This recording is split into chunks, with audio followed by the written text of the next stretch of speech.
Hello YouTube family, কেমন আছো সবাই? আশা করি সকলে ভালো আছো।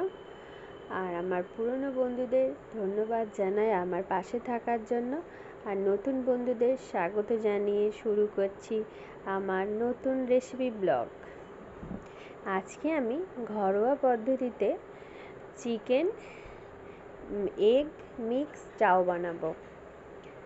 তো আমি গরম জলটা ফুটে নেওয়ার পরে আমি চাউগুলো দিয়ে দিয়েছি। তো আমি 1 প্যাকেট দিয়েছি চাউটা, আর হয়ে গেলে আমি ওটাকে নামিয়ে নেব। তারপরে একটুখানি চাললাতে ছেঁকে নেব, জলটা ঝরে যাবে তাই জন্য। আর আমার কড়াতে আগে থেকে তেলটা ছিল, কারণ তেলটা ফেলিনি। আর তো আমি বলতে বলতে আমার গলাটা ধরে যাচ্ছে, কারণ আমাকে খুব ঠান্ডা লেগেছে সেই জন্য। তো এই তেলেতে আমি দারচিনি আর এলাচ দিয়েছি। দেওয়ার পরেতে একটু ভাজা ভাজা হয়ে যাওয়ার পরেতে আমি, যেহেতু মাংসটা অনেকটা অল্প, তাই জন্য আমি পেঁয়াজটাও অল্প দিয়েছি।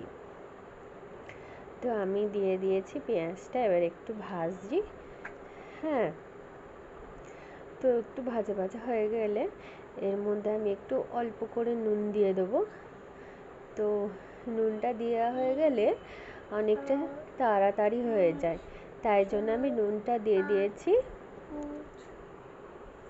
তো এটা নেড়ে নেব, আর চিকেনটা এর ওপরে দিয়ে দেবো। এবারে চিকেনটা ভাজা অল্প ভাজা ভাজা হয়ে যাওয়ার পরে এর মধ্যে আমি আদা রসুন পেস্ট দিয়ে দেব। কারণ আমি এটা অনেকে ভাজা করে করে, আর এটা আমি করছি একটু কষিয়ে নিয়ে করছি, যাতে চাউমিনটা খেতেও ভালো লাগবে, টেস্টি লাগবে। এমনিতে তো চিকেন তো কষা করলে ভালোই লাগে খেতে, সবার পছন্দের একটা জিনিস। তাই জন্য আমি চিকেনটা কষিয়ে নিয়ে করছি। কষিয়ে নিয়ে করলে বেশি টেস্টি লাগবে, খেতেও ভালো লাগবে। তো আমি অল্প ছোট ছোট আকারে করেছি, সাইজটা একটু মনে হচ্ছে বড় হয়ে গেছে। তো আমি এটাকে ভালো করে আদা রসুন হলুদ, এর মধ্যে লঙ্কা গুঁড়ো আর দিয়ে দেবো।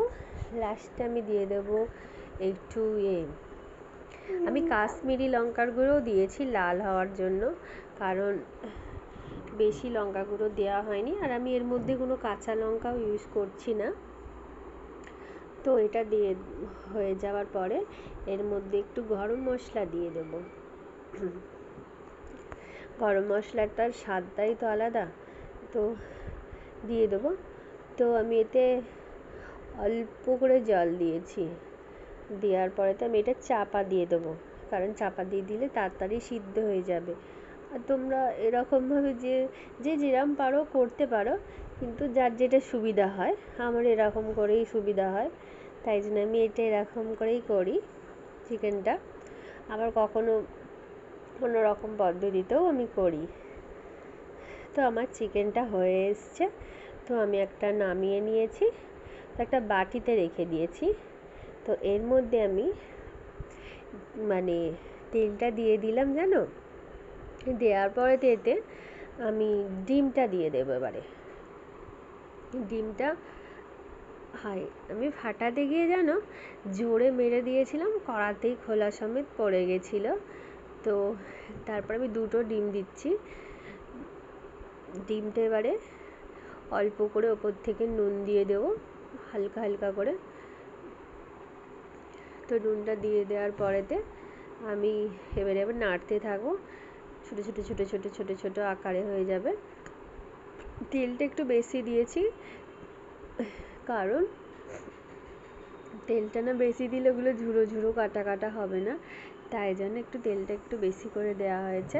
তো আমি এর মধ্যে কিছুই দিচ্ছি না, শুধু নুনই দিয়েছি। আর আগেও বললাম, আমি কাঁচা লঙ্কাটা ইউজ করিনি, কারণ তোমরা চাইলে তোমরা কাঁচা লঙ্কা দিতে পারো। আমি কাঁচা লঙ্কা একবার চিকেনেও দিইনি, আর এই চাউটা যে করবো তাতেও আমি দিচ্ছি না। তো আমার ডিমটা ভাজা ভাজা হয়ে গেছে, আমি এবারে কিছুটা ডিম তুলে নেব। এর মধ্যে আমি একটু দেবো, গরম মশলা দেবো, দিলে বেশ সাদা সাদা হলুদ হয়ে আছে, একটু কালারটা অন্যরকম হয়ে যাবে। আমি হলুদ ফলুদ কিছু দিচ্ছি না। তো এটা দিয়ে নেড়ে তারপরে ওইটাকে জানো তুলে নেব। হ্যাঁ, তোলার পরেতে তো অর্ধেক করে নিলাম ডিমটাকে। এর মধ্যে এবারে চাউটা দিয়ে দেব। তো চাউটা দিয়ে দেওয়ার পরেতে আমি একটু বেশিই দেবো, কারণ এর মধ্যে আবার চিকেনটা দেবো, তো তাই জন্য। তো দিয়ে দিলাম, দেওয়ার পরেতে আমি একটু নেড়ে নেব, কারণ ডিমটা নিচে আছে, তাই জন্য একটু নেড়ে নিলাম। নাড়ার পরেতে এর মধ্যে একটু চিকেন দিয়ে দেব। সেই বাটি করে আগে তুলে রেখেছিলাম, অর্ধেকটা দেবো। একটু নুন দিয়ে দিলাম। চাইলে এর মধ্যে যখন চাউটা ফোটানো হয় তার মধ্যে নুনটা দিয়ে দিলেও কোনো অসুবিধা নেই, আমি এতে দিচ্ছি। এতেও একটু গরম মশলা দিয়ে দিচ্ছি আমি। একটু নেড়ে নেবো হালকা করে, চারিদিকে যাতে মিশে যায়। তোমরা এইভাবে একবার বানিয়ে দেখবে, কিন্তু চাউটা খেতে টেস্টি হয়, কারণ চিকেনের গ্রেভিটা থাকে, তো তাই জন্য।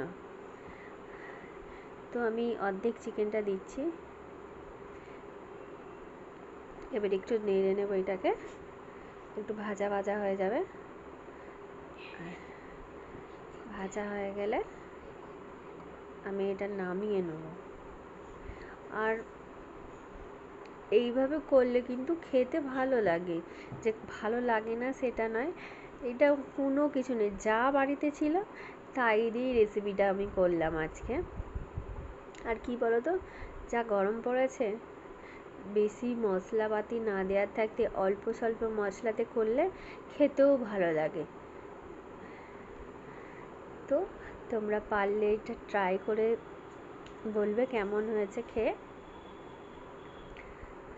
তো আমার এখানেই আজকের ব্লগটা শেষ হচ্ছে। পরে আবার তোমরা ভালো থাকবে, সুস্থ থাকবে।